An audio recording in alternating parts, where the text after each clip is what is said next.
সংবাদ সবাইকে স্বাগত জানাচ্ছি। আমি ফিরোজ তোহা। শুরুতেই সংবাদ শিরোনাম জানিয়ে দেব এই মুহূর্তে হাতে পাওয়া সর্বশেষ গুরুত্বপূর্ণ আপডেট আন্তর্জাতিক সংবাদ। শুরুতেই থাকছে ইরানের টানা ১১তম দিনে মার্কিন হামলা, একের পর এক বিস্ফোরণ। টানা ১১তম রাতের মতো ইরানের বিভিন্ন স্থানে বিমান হামলা চালিয়েছে মার্কিন সামরিক বাহিনী। এতে রাজধানী তেহরান সহ বিভিন্ন এলাকাকে লক্ষ্যবস্তু করা হয়েছে। এসব হামলায় একের পর এক বিস্ফোরণের খবর পাওয়া গেছে। এবারে জানাবো কুয়েতে যুক্তরাষ্ট্রের গোলাবারুদের ডিপোতে ইরানের হামলা। কুয়েতের ক্যাম্প দোহায় অবস্থিত মার্কিন সামরিক স্থাপনায় ড্রোন হামলা চালিয়েছে ইরান।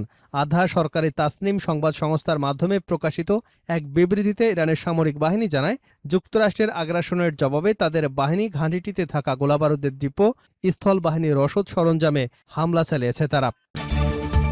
জানাবো চাঞ্চল্যকর সংবাদ। সৌদি আরবের পারমাণবিক কর্মসূচির অনুমোদন দিল ট্রাম্প। সৌদি আরবের বেসামরিক পারমাণবিক কর্মসূচিতে যুক্তরাষ্ট্রের প্রযুক্তি সহায়তার পথ খুলে দিতে একটি গুরুত্বপূর্ণ চুক্তিতে অনুমোদন দিয়েছেন মার্কিন প্রেসিডেন্ট ডোনাল্ড ট্রাম্প। এবারে থাকছে পরস্পরকে দুর্বল করছে ইরান যুক্তরাষ্ট্র, তামাশা দেখছে ইসরায়েল। যুক্তরাষ্ট্র ও ইরানের চলমান সংঘাত আরও বিস্তৃত হতে পারে, এমন আশঙ্কায় নিজেদের সশস্ত্র বাহিনীকে সর্বোচ্চ সতর্ক অবস্থায় রেখেছে ইসরায়েল। পাশাপাশি সম্ভাব্য বিভিন্ন পরিস্থিতি মোকাবেলায় সামরিক পরিকল্পনাও প্রস্তুত রেখেছে দেশটি। তবে ইসরায়েলি কর্মকর্তাদের ভাষ্য, আপাতত তারা সরাসরি যুদ্ধে জড়ানোর কোনো পরিকল্পনা করছে না। জানিয়ে দেব, যুক্তরাষ্ট্র যদি ইরানে হামলা না করত, আজ ইসরায়েলের অস্তিত্বই থাকত না ডোনাল্ড ট্রাম্প। মার্কিন প্রেসিডেন্ট ডোনাল্ড ট্রাম্প বলেছেন, যুক্তরাষ্ট্র যদি ইরানের পারমাণবিক স্থাপনাগুলোতে হামলা না চালাতো, তাহলে আজ ইসরায়েলের অস্তিত্বই থাকত না। মঙ্গলবার আল জাজিরা লাইভ আপডেট থেকে এ তথ্য জানা গেছে। এবং সর্বশেষ জানাবো, ইরানের বিরুদ্ধে ব্রিটিশ ঘাঁটি ব্যবহারের অনুমতি পেল যুক্তরাষ্ট্র। ইরানের বিরুদ্ধে সামরিক অভিযানে যুক্তরাষ্ট্রকে নিজেদের সামরিক ঘাঁটি ব্যবহারের অনুমতি দিয়েছেন ব্রিটিশ প্রধানমন্ত্রী অ্যান্ডি বার্নহ্যাম। ফলে এতে সাবেক প্রধানমন্ত্রী কিয়ার স্টারমারের নীতি বহাল থাকল। ব্লুমবার্গের প্রতিবেদনে বলা হয়েছে, গত ১৭ জুলাই যুক্তরাষ্ট্রের সামরিক অভিযান পুনরায় শুরু হবার পর ব্রিটেনের অবস্থান পর্যালোচনায় জ্যেষ্ঠ মন্ত্রী ও কর্মকর্তাদের নিয়ে বৈঠকে সভাপতিত্ব করেন বার্নহ্যাম। ওই বৈঠকে এই সিদ্ধান্ত নেওয়া হয় বলে একটি সূত্র জানিয়েছে। তবে এই বিষয়ে ব্রিটিশ প্রধানমন্ত্রীর কার্যালয় আনুষ্ঠানিকভাবে কোনো মন্তব্য করেনি। এতক্ষণ শুনছিলেন শিরোনাম, এবার থাকছে পুরো সংবাদ। দর্শক, অনুরোধ থাকবে ভিডিওতে একটি লাইক দিন, কমেন্টস করে জানিয়ে দিন এই ভিডিওটি আপনি কোন জেলা থেকে দেখছেন এবং শুনছেন।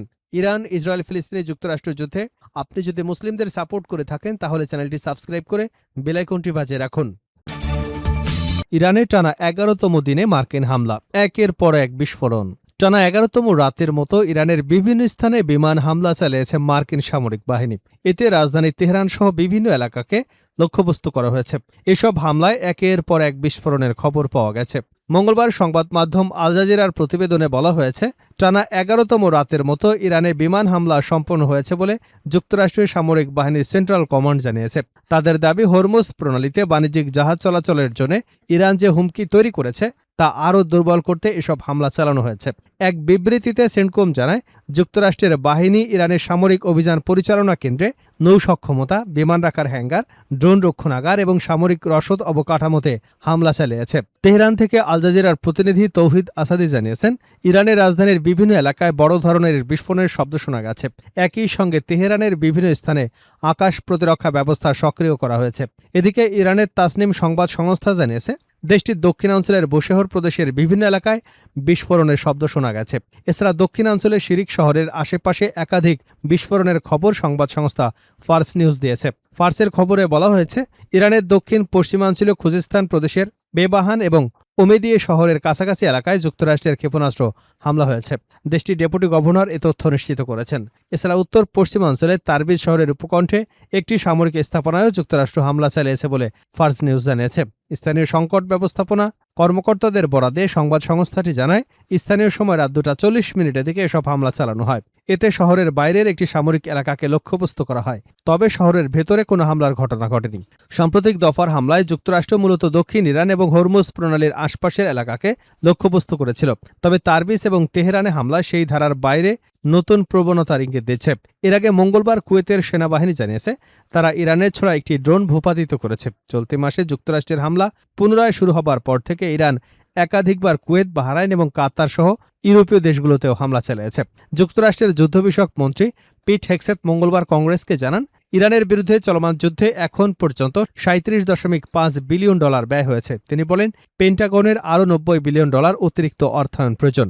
এ সময় ডেমোক্র্যাট আইন প্রণেতাদের তীব্র সমালোচনার মুখে পড়েন হেক্সেট।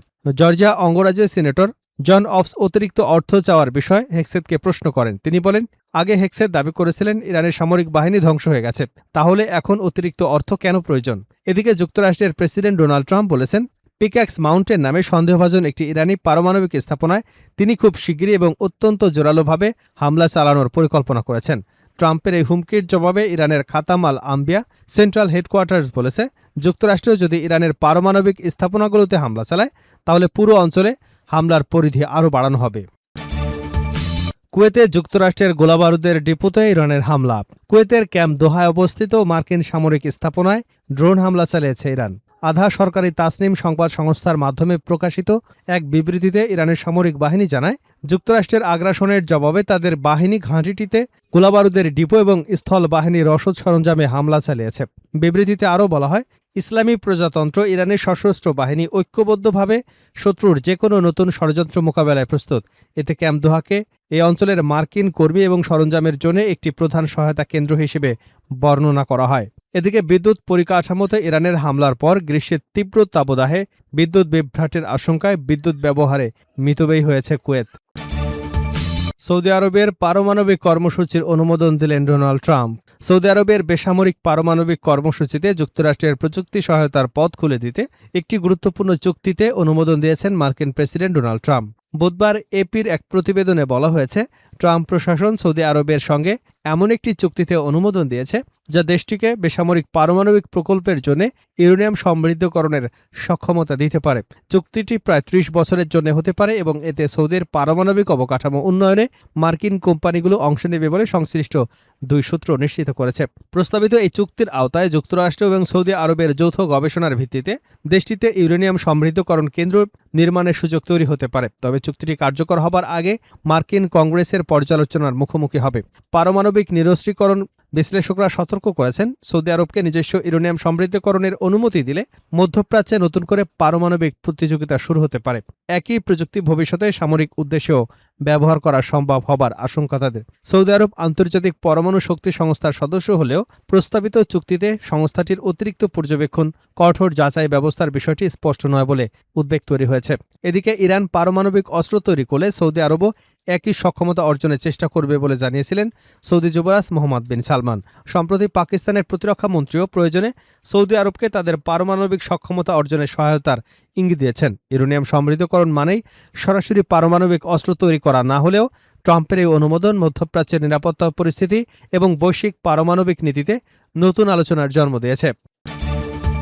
পরস্পরকে দুর্বল করছে ইরান, যুক্তরাষ্ট্র তামাশা দেখছে ইসরায়েল। যুক্তরাষ্ট্র ও ইরানের মধ্যে চলমান সংঘাত আরও বিস্তৃত হতে পারে এমন আশঙ্কায় নিজেদের সশস্ত্র বাহিনীকে সর্বোচ্চ সতর্ক অবস্থানে রেখেছে ইসরায়েল। পাশাপাশি সম্ভাব্য বিভিন্ন পরিস্থিতি মোকাবেলায় সামরিক পরিকল্পনাও প্রস্তুত করেছে দেশটি।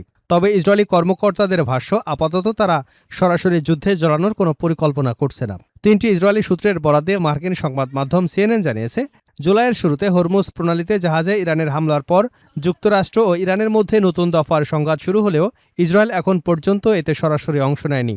ওয়াশিংটনও তেল আবিবকে অভিযানে যোগ দেবার অনুরোধ করেনি। তবে একটি সূত্র বলছে, প্রেসিডেন্ট ডোনাল্ড ট্রাম্প যদি ভবিষ্যতে সামরিক অভিযান আরও বিস্তৃত করেন এবং ইসরায়েলকে অংশ নিতে বলেন, তাহলে তারা প্রস্তুত থাকবে। সর্বশেষ পরিস্থিতি পর্যালোচনায় সোমবার রাতে নিরাপত্তা বৈঠক করেন প্রধানমন্ত্রী বেনিয়ামিন নেতানিয়াহু, যেখানে ইসরায়েল কিভাবে যুদ্ধে জড়িয়ে পড়তে পারে সেই সম্ভাব্য কয়েকটি পরিস্থিতি নিয়ে আলোচনা হয়েছে। এর মধ্যে রয়েছে যুক্তরাষ্ট্রের অনুরোধে অভিযানে অংশ নেওয়া, ইরানের হামলার জবাবে পাল্টা আঘাত হানা অথবা বড় ধরনের হুমকি ঠেকাতে আগাম হামলা চালানো। রোববার ইসরায়েলি প্রতিরক্ষা বাহিনী প্রধান ইয়াল জামিরও বলেন, বাহিনী যে কোনো সময় আবার অভিযানে ফিরতে পুরোপুরি প্রস্তুত। ইসরায়েলের ক্ষতি করতে চাইলে যে কারো বিরুদ্ধে সর্বোচ্চ শক্তি প্রয়োগ করা হবে। তবে একটি সূত্র জানিয়েছে, বর্তমান পরিস্থিতি ইসরায়েলের জন্য সবচেয়ে অনুকূল। তাদের মতে যুক্তরাষ্ট্র ও ইরান পরস্পরকে দুর্বল করছে। একই সঙ্গে তেহরানের উপর অর্থনৈতিক চাপও বাড়ছে, ফলে সরাসরি যুদ্ধে জড়ানোর প্রয়োজন দেখছে না তেল আবিব। ইসরায়েলের অর্থমন্ত্রী বেজালেল স্মোট্রিচ মঙ্গলবার বলেন, বর্তমানে এই যুদ্ধে যোগ দেবার কোনো আগ্রহ ইসরায়েলের নেই। তার দাবি, যুক্তরাষ্ট্র ইরান সংঘাত ইরানের শাসন ব্যবস্থার উপর চাপ বাড়াচ্ছে এবং সেটি ইসরায়েলের সঙ্গে সামঞ্জস্যপূর্ণ। তিনি বলেন, ইরানের উচ্চ মূল্যস্ফীতি, অর্থনৈতিক সংকট, দেশটির সরকারের জন্য বড় দুর্বলতা হয়ে উঠেছে। তার মতে অর্থনৈতিক চাপই ইরানের শাসন ব্যবস্থাকে সবচেয়ে বেশি দুর্বল করতে পারে। একটি সূত্রের দাবি, ইরানের বিভিন্ন সেতুতে সাম্প্রতিক মার্কিন হামলার ফলে দেশটির পরিবহন বাণিজ্য ব্যবস্থা বড় ধাক্কা খেয়েছে। এতে ইরানের অর্থনীতি আরও দুর্বল হবে বলে মনে করছে ইসরায়েল। তবে ইসরায়েলের এক জ্যেষ্ঠ কর্মকর্তা জানিয়েছেন, হরমুজ প্রণালীকে কেন্দ্র করে সংঘাত বাড়ায় ইসরায়েলও যুদ্ধে জড়িয়ে পড়তে পারে এমন ঝুঁকি আগের তুলনায় বেড়েছে। যদিও আঞ্চলিক মধ্যস্থতার প্রচেষ্টা এবং কূটনৈতিক তৎপরতার দিকেও নজর রাখছে তেল আবিব। আরেক মার্কিন কর্মকর্তা জানান, শেষ পর্যন্ত ইসরায়েল যদি যুদ্ধে অংশ নেয় তাহলে তাদের প্রধান লক্ষ্য হবে ইরানের গুরুত্বপূর্ণ জ্বালানি অবকাঠামো, পারমাণবিক স্থাপনাগুলো। তবে এমন হামলা পারস্য উপসাগরীয় অঞ্চলের নিরাপত্তা এবং বৈশ্বিক জ্বালানি বাজারে বড় ধরনের অস্থিরতা সৃষ্টি করতে পারে। এ কারণে যুক্তরাষ্ট্র এখন পর্যন্ত এমন পদক্ষেপে আগ্রহ দেখায়নি। এদিকে সূত্রগুলো জানিয়েছে, কয়েক সপ্তাহ ধরে প্রেসিডেন্ট ট্রাম্পের সঙ্গে সরাসরি বৈঠকের চেষ্টা করছেন নেতানিয়াহু। যদিও এখনও সেই বৈঠকের তারিখ নির্ধারণ হয়নি। তবে আগামী সপ্তাহে যুক্তরাষ্ট্র সফরে গেলে ট্রাম্পের সঙ্গে সাক্ষাতের সুযোগ নেওয়ার পরিকল্পনা করেছেন তিনি।